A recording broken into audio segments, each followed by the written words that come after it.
परशुराम ने कर्ण को श्राप क्यों दिया?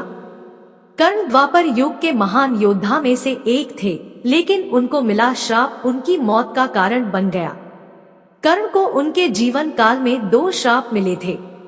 उन्हें पहला श्राप उनके गुरु भगवान परशुराम ने दिया था, जबकि दूसरा श्राप एक ब्राह्मण ने दिया था। कर्ण को बचपन से ही धनुर्धर बनने की चाहता थी, लेकिन सूत पुत्र होने के कारण कोई उन्हें शिक्षा नहीं देता था। जब वह धनुर्विद्या सीखने के लिए गुरु द्रोणाचार्य के पास जाते हैं, तो वह भी कर्ण के सूत पुत्र होने के कारण उसे धनुर्विद्या देने से मना कर देते हैं। इससे कर्ण निराश होकर भगवान परशुराम के पास पहुंच जाते हैं, लेकिन भगवान परशुराम भी सिर्फ ब्राह्मणों को ही विद्या देते थे। अब कर्ण किसी भी तरह से धनुर्विद्या सीखना चाहता था, तो वह भगवान परशुराम से झूठ बोलता है कि वह ब्राह्मण है। भगवान परशुराम भी कर्ण को ब्राह्मण समझकर उसे शिक्षा देने लगते हैं। जब कर्ण की शिक्षा खत्म होने वाली होती है, तब एक दिन उनके गुरु भगवान परशुराम दोपहर के समय कर्ण की जंघा पर सिर रखकर आराम कर रहे होते हैं। थोड़े समय बाद वहां एक बिच्छू आता है, जो कर्ण के जंघा पर काट लेता है।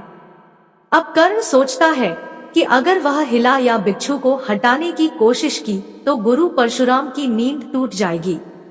इसलिए वह बिच्छू को हटाने की बजाय उसे डंक मारने देता है।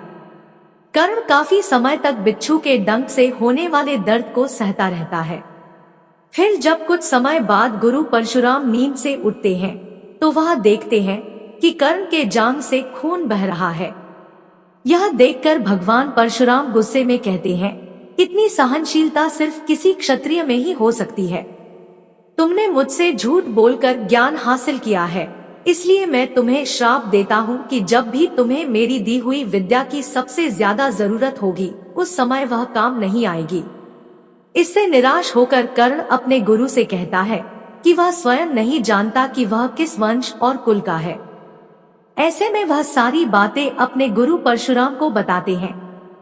यह जानने के बाद भगवान परशुराम को श्राप देने पर पछतावा होता है, लेकिन दिया हुआ श्राप वापस नहीं लिया जा सकता था। इसलिए वह अपना विजय धनुष कर्ण को वरदान के रूप में देते हैं। इसके बाद कर्ण भगवान परशुराम के आश्रम से विदा लेते हैं। इस घटना के कुछ वर्षों बाद एक दिन कर्ण जंगल में किसी अत्याचारी राक्षस का पीछे रहे होते हैं। वह राक्षस को निशाना बनाते हुए उसे मारने के लिए बाण चलाते हैं, लेकिन राक्षस अचानक गायब हो जाता है और बाण दलदल में फंसी एक गाय को लग जाता है। बाण लगने से गाय की वहीं पर मौत हो जाती है।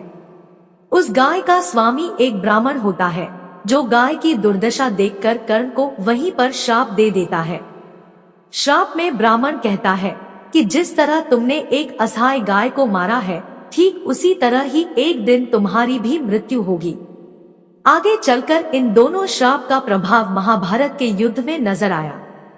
युद्ध के दौरान कर्ण के रथ का पहिया दलदल में फंस जाता है। जब कर्ण उसे निकालने के लिए रथ से उतरता है, तभी अर्जुन बाण चला देता है, जिससे कर्ण की मृत्यु हो जाती है। कहानी अच्छी लगी हो तो वीडियो को लाइक और शेयर कर दे, और चैनल पर नए हो तो चैनल को सब्सक्राइब जरूर कर लेना, ताकि ऐसी ही वीडियोस आपको मिलती रहे।